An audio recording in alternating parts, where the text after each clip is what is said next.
Provision है। हमने अब जो प्रपोज भेजा है उसमें देने वाले को भी काफी कुछ सीमा तक उसकी भी सजा बढ़ाई है। पहले से है सजा देने वाले की भी और लेने वाले की ज्यादा है। अभी भी लेने वाले की ज्यादा रखी है लेकिन देने वाले की भी है। और इसमें सुप्रीम कोर्ट का जो पिछले साल का एक जजमेंट था वो काफी मायने रखता है। उसमें ये कि देने वाले कोई भी बात होती है उसके बाद वो कहते हैं कि साहब दहेज हमसे इतना मांगा था, और कुछ अपवाद स्वरूप जो घटनाएं बताई अभी हमारी बहन ने भी और आपने भी, अपवाद स्वरूप, मैं उसे अपवाद मानती हूँ, एक्सेप्शन मानती हूँ, लेकिन हाँ है ऐसा। लेकिन उसमें उन लोगों को भी अपना हिसाब देना पड़ेगा कि वो कहाँ से दहेज उन्होंने इतना दिया है। इसलिए इस तरह से रोक आने में एक सहारा मिलेगा। लेकिन मैं यहाँ पर फिर स्पष्ट कर दूं कि 498A दहेज निरोधक को उसके साथ मिलाना गलत होगा। ये 1961 का अलग एक्ट है।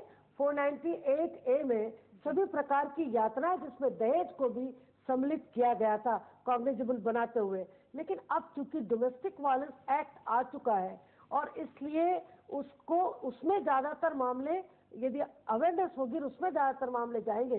तो जो लोग कहते हैं कि झूठे मामले हैं वो झूठे इसलिए थे कि अब तक कोई कानून नहीं था, इसलिए सीधा 498 के अलावा उसको कोई सहारा नहीं दिखता था। लेकिन 498 डाइल्यूट भी नहीं होना चाहिए, वो एक ब्रह्मास्त्र। यदि वो नहीं हुआ महिला के पास तो संभवतः रोज पता नहीं कितनी औरतों को जल करके खाक होना पड़ेगा। गिरिजा जी, अब इस सिक्के के दूसरे पहलू को देखें अनुपमा, आप ऐसे लोगों की लड़ाई लड़ रही हैं जो इस मिसयूज को लेकर, इस कानून के मिसयूज को लेकर सताए हुए हैं। अब क्यों होता है इस एक्ट का मिसयूज? वेरी क्विकली बिफोर मैं आपके सवाल का जवाब देना चाहूंगी, लेकिन इसके पहले जो अभी गिरिजा व्यास जी ने कहा, मैं उस पर कुछ टिप्पणी करना चाहूंगी विद ऑल ड्यू रिस्पेक्ट। उन्होंने कहा कि उन्होंने अपने प्रपोजल में दहेज देने वालों के खिलाफ भी कुछ अमेंडमेंट्स दिए हैं।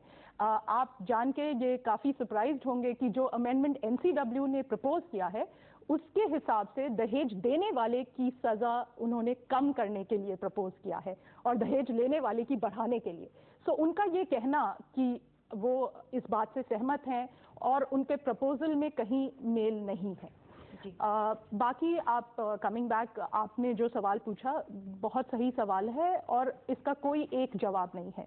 हम अपने ऑर्गेनाइजेशन में हम खुद यही जानने की कोशिश करते हैं। 10,000 मेंबर्स हैं हमारे ऑर्गेनाइजेशन के, और हम हर केस में यही जानने की कोशिश करते हैं कि आखिर एक पत्नी ये करेगी क्यों, उसे what does she have to gain.